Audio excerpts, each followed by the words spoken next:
मुसळधार पावसामुळे पुण्याची अक्षरशः दाणादाण उडाली आहे। बावधन परिसर पाण्याखाली गेल्याचं चित्र आहे।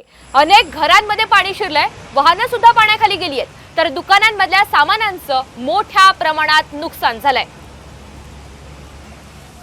मुसळधार पावसामुळे पुण्याची अक्षरशः दाणादाण उडालेली आहे। बावधन परिसराला याचा मोठा फटका बसलाय।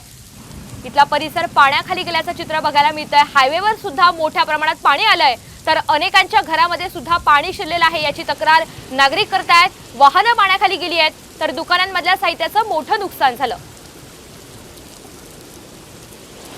तर एका शोरूम मध्ये सुद्धा याचं पाणी शिरलेलं होतं आणि त्यामुळे साहित्याचं मोठ्या प्रमाणात नुकसान झालेलं आहे। व्यापाऱ्यांचं मोठ्या प्रमाणात नुकसान झालेलं आहे। पुण्याच्या विविध भागामध्ये सध्या मुसळधार पाऊस बरसतोय।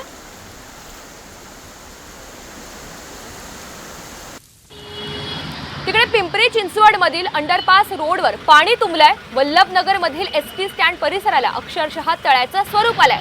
मुसळधार पावसामुळे चिंचवड मधील वल्लभनगर परिसर पाण्याखाली गेलाय। पिंपरी चिंचवड शहरातील जनजीवन विस्कळीत झालंय।